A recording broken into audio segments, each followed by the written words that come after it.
In 1937, J.R.R. Tolkien introduced the world to the Grey Wizard Gandalf, and he did so on the first few pages of The Hobbit.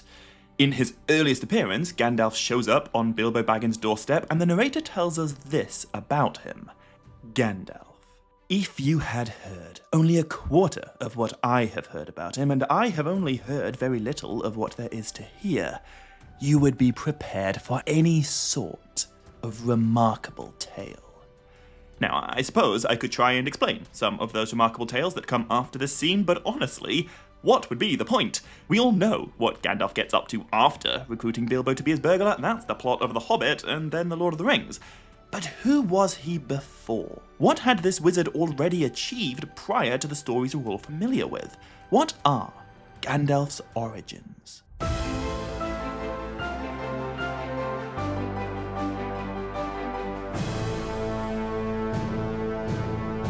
Maya, Govan and Melanine, and welcome back to another episode of Tolkien Untangled. So, Gandalf, what do we really know about him? Well, considering how all-important he is in The Hobbit and The Lord of the Rings, it can be kinda surprising how little information Tolkien actually gave us. But the first question I want to get under our belt, how old is he? And this is a tricky question because there are two potential answers here.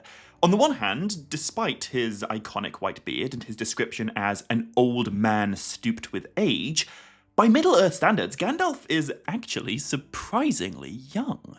By the time he departs Middle-earth right at the end of The Lord of the Rings, Gandalf has only been hanging out there for about 2019 years. I know that does sound pretty old, but to give some perspective, by the end of the Third Age, the end of The Lord of the Rings, the youngest elf whose age is stated by Tolkien, so not necessarily the youngest elf, but the youngest elf whose age we know, is Arwen. And she is about 758 years older than Gandalf. In the First Age, there was no wizard called Gandalf, nor in the Second Age. In fact, it wasn't until around 1,000 years into the Third Age that Gandalf even shows up for the first time in Middle-earth. And yet, on the other hand, no, Gandalf isn't young, he's one of the most ancient characters in the story. The being who Gandalf used to be, I guess the guy who Gandalf came from, and presumably went back to after The Lord of the Rings ends, that guy is older than the universe. So how does this make sense? Well, as pretty much every single story in Tolkien's Legendarium does, this story truly begins with Eru Ilúvatar, in the timeless halls before the beginning of creation. Right in the ultimate beginning, Ilúvatar created the Ainur, the divine beings that were an offspring of his thought. The mightiest of the Ainur was Melkor, and he went on to be the biggest dickhead ever. The next 14 most powerful Ainur are known as the Valar, and the rest are the Maiar, divine spirits but lesser in might and majesty than the Valar. One of these Maiar would go on to be known as Sauron, another would go on to be known as the Balrog, Durin's Bane, but the one who sits at the heart of this video is a Maiar spirit called Olorine. Under Eru Ilúvatar's guidance, all of the Ainur, including Olorine, took part in the Song of Creation, the music of the Ainur, the Ainur Lindale, and from that music, the universe of Ea was born. Afterwards, many Ainur, though not all, entered Ea to assist in the shaping of the planet of Arda, the planet upon which Middle-earth is a major continent, and once again, Olorine was among those Ainur. Along with a great many others, he was there in the days before days. He took part, probably, in the First War, in which the Valar and the Maiar fought Melkor and his evil servants for the very dominion of Arda itself. 59,194 years before the wizard Gandalf recruited Bilbo Baggins to be his burglar, the Maiar Olorine was involved in the shaping of the world. Now, you might be wondering, why am I working so hard to make this distinction between Olorine and Gandalf? Lots of characters change their names at some point in the story. You know, Aragorn becomes known as Elessar, but I wouldn't suggest Aragorn and Elessar are different people. However, with Gandalf and Olorine, it's just not the same. I go into a lot more detail on this point in this video, and I don't want to get too bogged down right now in semantics, but I would argue the fundamental characteristics that make a Maya, that make Olorine, do not apply to the wizard Gandalf. The Maya were made in the timeless halls before creation. They are fundamentally separate from the physical world of Arda that they had a hand in shaping. But Gandalf isn't. In the Unfinished Tales, we are told that Gandalf must forego might and clothe himself in flesh, dimming his wisdom and knowledge and confusing him with fears, cares, and weariness coming from the flesh. Later, in the same chapter, we're told he was clad in a body as of men, real and not feigned, but subject to the fears and pains and weariness of earth, able to hunger and thirst and be slain. All memory of the Maya being who he used to be is dimmed, as if a vision from afar, and much that he once knew as that Maya spirit must be learned again through slow experience. So the point I'm trying to make is that although referring to Gandalf and Saruman and Radagast and the Blue Wizards as Maya it's not inaccurate, I think it's a little bit imprecise. Unlike every other Maya in the story, the wizards, the Istari, do not wield full Maya powers. They do not possess full Maya memories, and they are not endowed with a full Maya's gifts. But Olorine is. He's not a wizard. He is an offspring of Iluvatar's thought. He took part in the Song of Creation. He remembers the timeless halls, and he is not bound to his body. He's a spirit. He can take any form he pleases, or he can take no form at all and pass invisibly through the world. Tolkien tells us that Gandalf the Wizard first appeared in Middle-earth around the year 1000 of the Third Age, making him around 2018 during The Lord of the Rings. But in the 57,253 years that preceded Gandalf's inception, the character we really need to get our heads around is Olorine the Maya. So, let's turn the clocks back to a time before elves and men and dwarves, before Silmarils or Rings of Power, before dragons or Ents or Orcs, to a time before the sun and the moon existed, to the earliest days of creation. For it is during this spring of Arda that Olorine spent his youth. Originally, all the Valar and their Maya, except for, the awful ones who followed Melkor, lived on a fair green island called Almaren, in the centre of a great lake, which was bathed in the mingling light of two divine lamps. We know very little about this primordial time, except that even in the beginning, Olorine was considered the wisest of all the Maya. Now, this delightful spring of Arda did not last, and nor did the Isle of Almaren, and nor did the great lamps that lit it. I won't go into detail, I've discussed the story in my First Age Explained videos, but long story short, Melkor came back, and as per usual, he did the worst thing imaginable. The great lamps were cast down, the land was broken and burned, the seas roiled, and Middle-earth was plunged into darkness. Sickness and rot and corruption entered Arda, and the Valar and their Maya, including Olorine, were forced to establish a new realm on a new continent in the uttermost west, a realm called Valinor. And it's in Valinor that we can start to talk about Olorine's character with a little bit more specificity.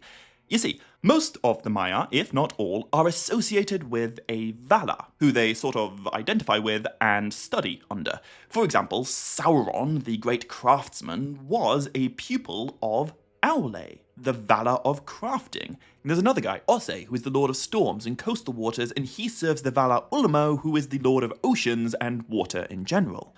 And Olorine is no exception. But what I find very interesting is that he wasn't a student of one Valar, like Osse was. Instead, he served quite a few. And I think we can learn quite a bit about Olorine's personality by taking a look at the different Valar that he's associated with. So, first off, Olorine was a pupil of Vada, the Lady of Light, the Kindler of the Stars, whom the elves will call Elbereth Gilthorniel, the most powerful female being probably in existence. And what I find very cool about Ollorine's association with Vardar is that even after he gets bound into his body of flesh, real and not feigned, after he becomes known as Gandalf tens of thousands of years later, he still maintains that association with light. After all, it is a beam of divine light that he uses to ward off the Nazgul during the siege of Minas Tirith. And another thing that's cool about Ollorine's connection to Vardar, when the first elves awaken in Middle-earth, Vardar becomes kind of like their patron deity. More so than any other Valar, the elves really, really revere Vardar. It's why starlight is so culturally significant to them. And just like Vardar, Ollorine will also go on to have a really important and really wholesome relationship with the first elves, which I'm going to talk about in just a few minutes. But before I do, there are 3 other Valar to mention. First is Manwë, the husband of Vardar, the elder king of Arda, and the highest ranking being in the universe. I will remind you, of course, Eowyn Ilúvatar exists outside of the universe.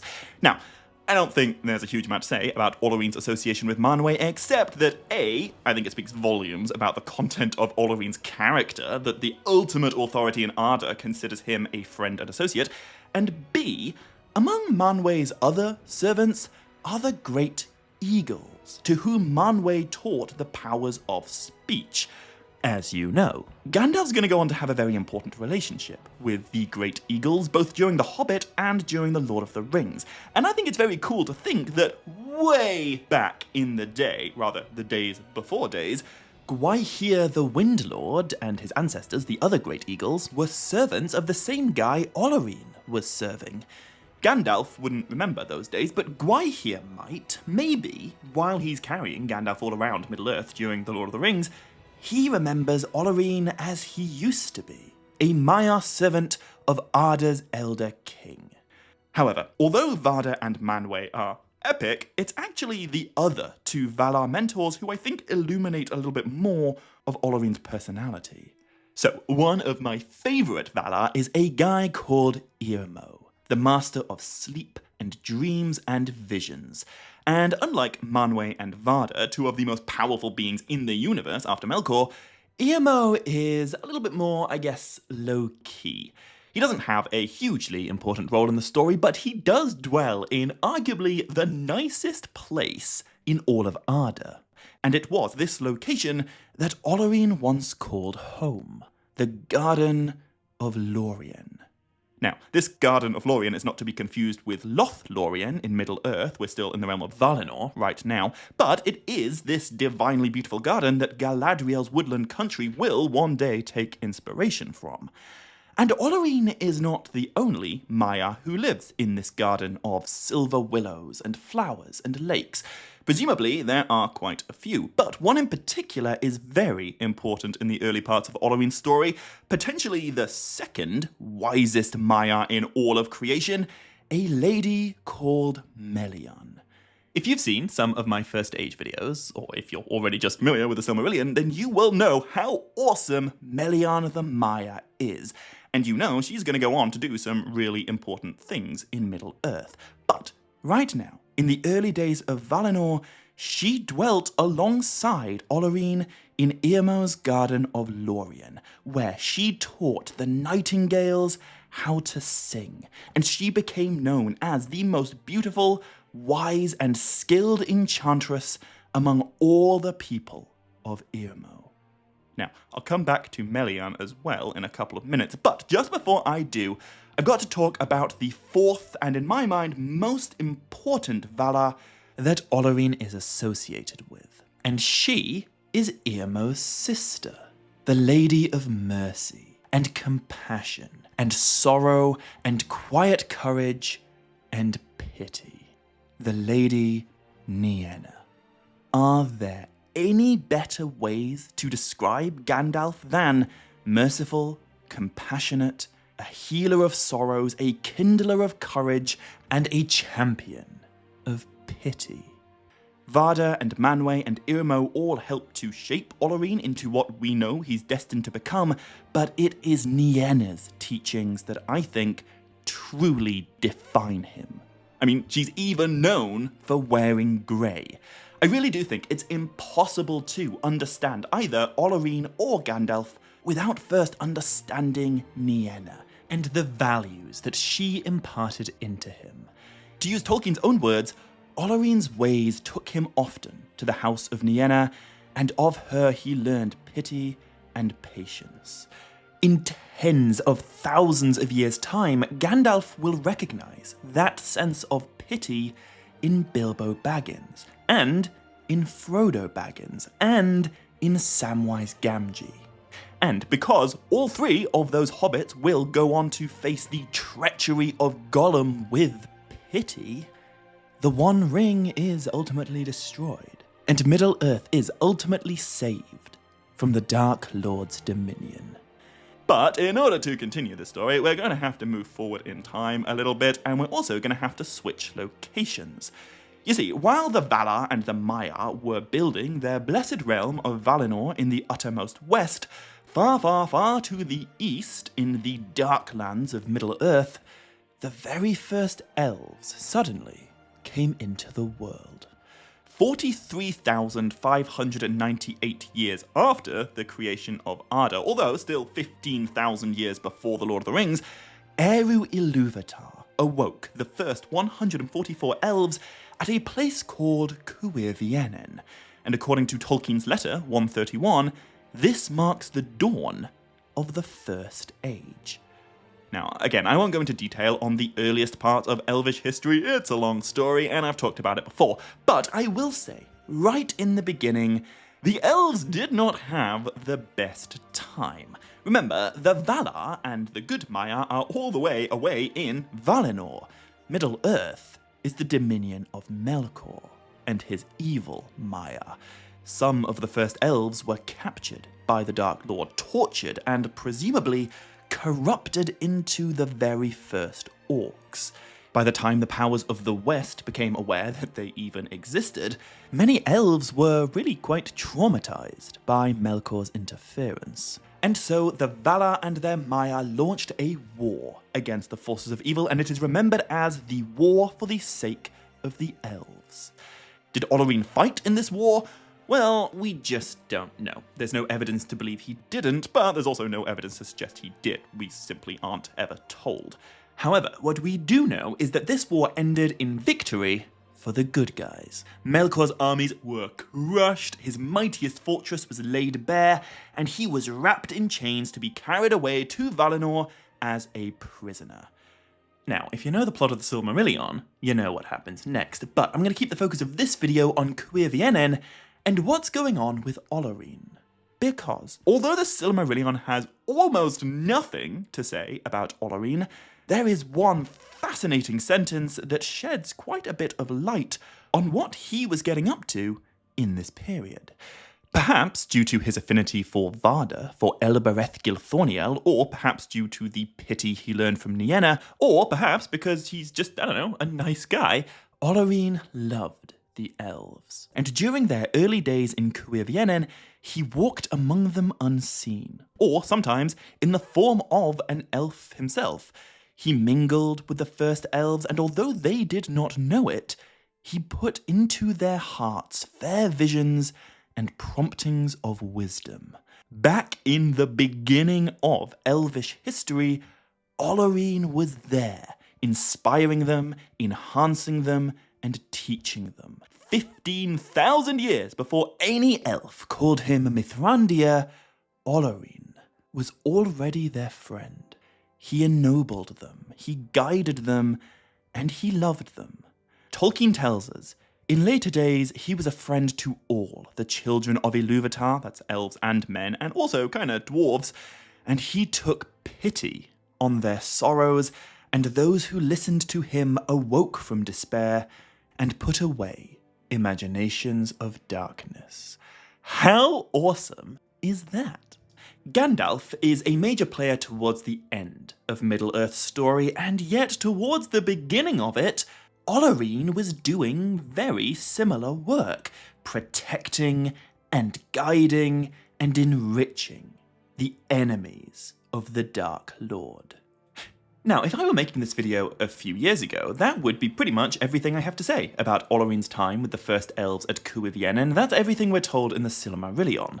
However, in 2021, in real life, a new Tolkien book was released containing previously unpublished and unseen material. And in that book, The Nature of Middle-earth, we are given a fascinating new detail about Olorine, Cuiviénen, and a couple of other familiar Maiar who were also kicking around in the same place at the same time. But before I go into detail on this, I must state what I'm talking about here is a couple of sentences clipped together by Tolkien from various handwritten notes around 1959. They allude to something incredibly cool, and they certainly inspire the imagination in an epic way. But this is not a novel, it's not a short story, it's not even a particularly coherent timeline. It's a handful of thoughts that Tolkien jotted down once upon a time and then never came back to. But anyway, in The Nature of Middle-earth, we are told that just before the War for the Sake of the Elves, the Valar sent to Cuiviénen 5 guardians, 5 great spirits of the Maiar with special powers to watch over the elves in the place of their awakening and to protect them from the evil forces in Middle-earth. These 5 spirits were named Tarindoor, Hravandil, Palakendo, Hyamenar, and Olorine. Now, we all know who Olorine is, but those other 4 names do not appear anywhere else in any of Tolkien's writings. However, we are told in these writings that Tarindoor is a name for the Maiar spirit who will one day become known throughout Middle-earth as Saruman, and Hravandil is a name for the spirit who will one day become Radagast. It's not explicitly stated that Palakendo and Hyamenar will go on to be the Blue Wizards, but I guess that is the obvious assumption.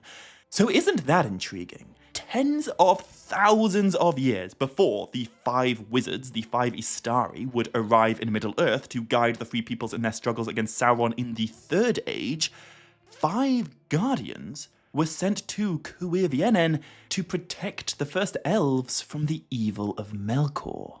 They weren't wizards yet, they weren't clothed in flesh, their memories of being Maiar weren't dimmed, they were Maiar in every sense of the word, but they were performing a task that really is quite adjacent to what the wizards will one day do. I guess this is like the origins of the Istari. Before they were old men bearded and robed in white, grey, brown and blue, they were guardians with a capital G. But that's not even the coolest detail, because although these Maiar are referred to as the 5 Guardians, there were actually 6 of them hanging out in Cuiviénen.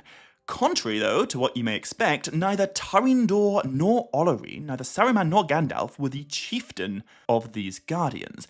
Instead, their chieftain was the epic and awesome Lady Maiar, Melian.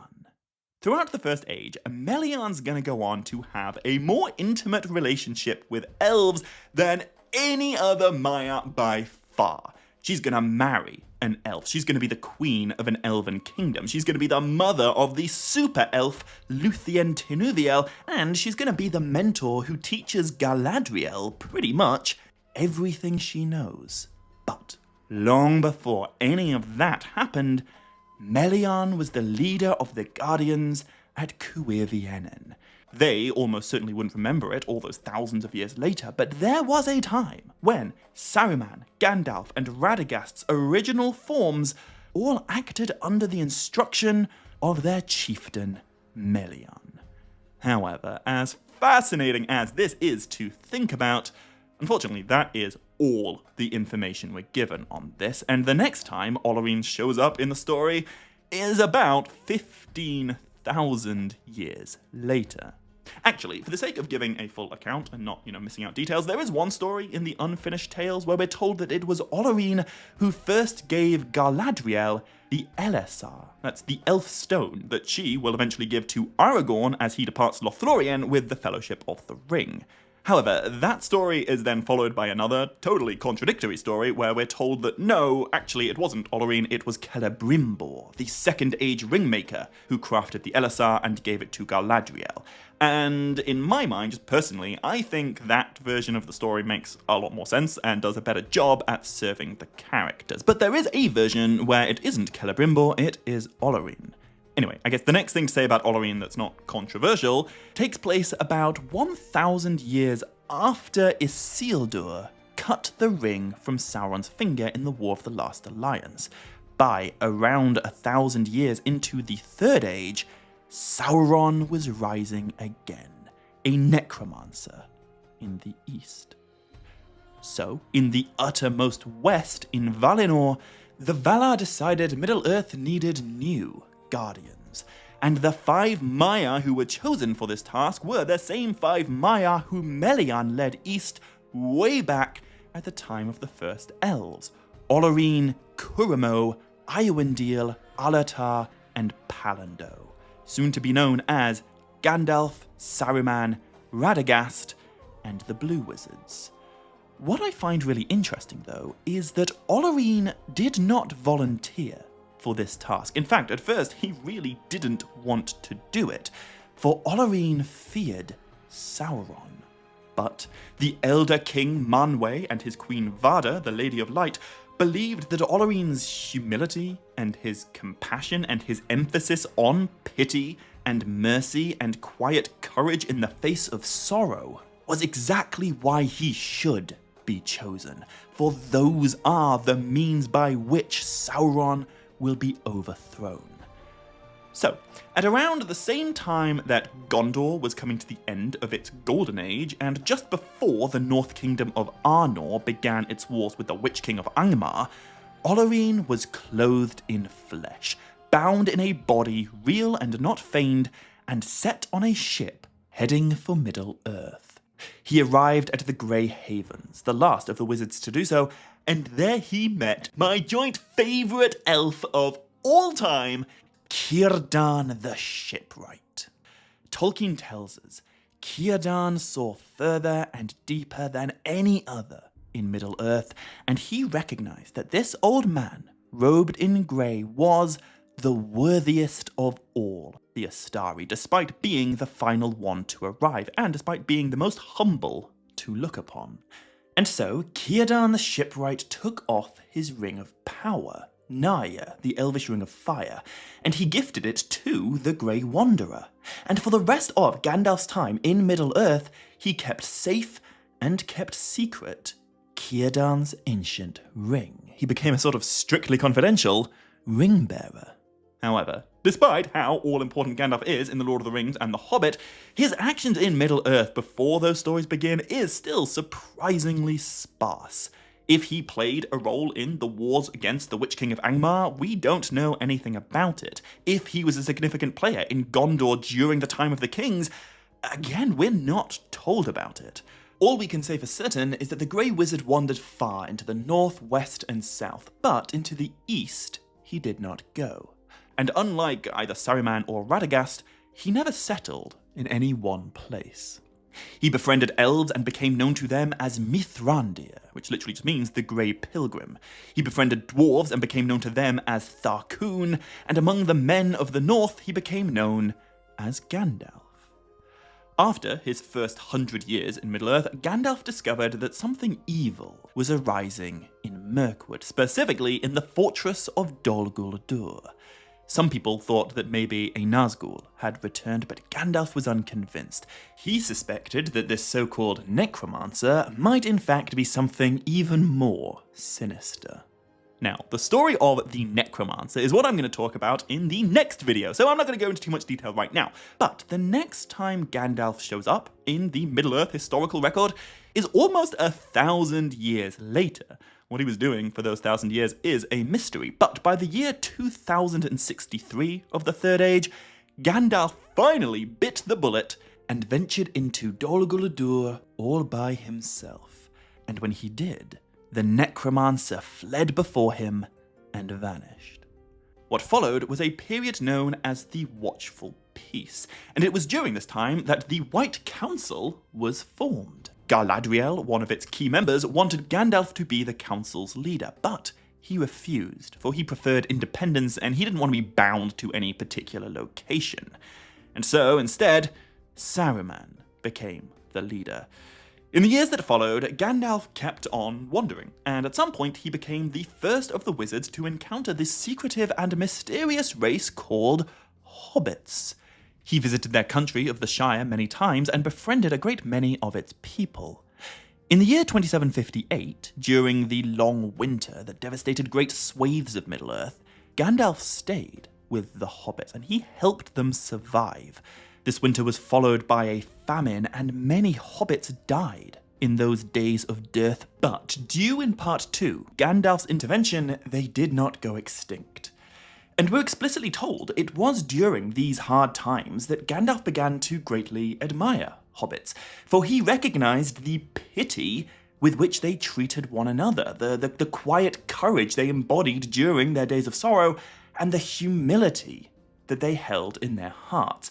Hobbits value the exact same traits that Nienna imparted, and I really do think that's a big part of why Gandalf loved them so much. In the years that followed, Gandalf became responsible for so many quiet lads and lasses of the Shire going off into the blue for mad adventures, and he gained quite a reputation among the sleepier hobbits for being a bit of a troublemaker. And 153 years after the Long Winter, there came another terrible winter, this one called the Fell Winter. During this time, Gandalf once again protected his hobbit friends from the worst of the hardships, and around the same time, he encountered a charming little hobbit child who he fascinated with stories of dragons and goblins and princesses, and of course also with his fireworks. This hobbit child was far from adventuresome, but his mother had a wild side. She was one of the 3 remarkable daughters of the old Took, and she passed on some of that adventurous spirit to her son, whose name was Bilbo Baggins. Now, fun as it must be, hanging out with hobbits, that isn't the only thing Gandalf got up to in the latter centuries of the Third Age. He also kept an eye on Dol Guldur. The necromancer fled from that fortress 800 years ago, but by 2850 of the Third Age, evil was rising there again. So Gandalf went on another secret mission to explore Dol Guldur and to uncover the dark mystery surrounding it. And in the dungeons of that fortress, Gandalf met a dwarf, a former king, in fact, in possession of an old map and a strange key. Shortly after meeting him, the dwarf died, and it was quite a few more years before Gandalf discovered who this dwarf really was, the father of Thorin Oakenshield. Anyway, during his time in Dol Guldur, Gandalf did discover who the necromancer truly was. He discovered that Sauron had risen again, and that he was searching for rings of power. So Gandalf went to the White Council and he urged them to attack Dol Guldur and banish Sauron before he could regain too much of his old strength. But Saruman disagreed. He suggested they wait and watch and just sort of see how things play out. 91 years later, and Gandalf just happens to be spending the night in Bree. And by chance, if chance it were, there he met another dwarf, Thorin Oakenshield. And Gandalf and Thorin got talking. They discussed the Lonely Mountain of Erebor, the ruin of Dale, and the desolation of the dragon Smaug. Thorin revealed to Gandalf his intention to reclaim that Lonely Mountain, and Gandalf told him if he's gonna succeed, first he'll need a burglar. Luckily, Gandalf already has one in mind. So, he left Thorin on the road outside Bree, he journeyed to the Shire, and he paid a visit to Mr. Bilbo Baggins. And the rest of that story? Well, that's the plot of The Hobbit, and then The Lord of the Rings. When Tolkien introduced the world to the wizard Gandalf, he began with that scene. Gandalf on Bilbo's doorstep telling him all about dwarves and a dragon and an upcoming adventure. And for those readers in 1937, surely that was all the information they needed. Gandalf is a fully realised character from the moment we meet him, and I don't think anyone reading The Hobbit for the first time would be desperately disappointed to learn that we don't know all that much about Gandalf's backstory. But as the years went on, and Tolkien peeled back the layers on, I think arguably the world's most iconic wizard, he wove so many beautiful and unexpected strands into him that never once take away from his mystery, but in every way imaginable, solidify him as one of the greatest characters he ever created, one of the most important beings in the entire Legendarium. So, that's the story of Gandalf's origins. I hope you enjoyed this video, thanks for watching, and if you did enjoy it, be sure to hit like and leave a comment and click the subscribe button to make sure you don't miss any future videos coming soon. However, until next time, as always, my dear friends, much love. Stay groovy and Nevair Melanin.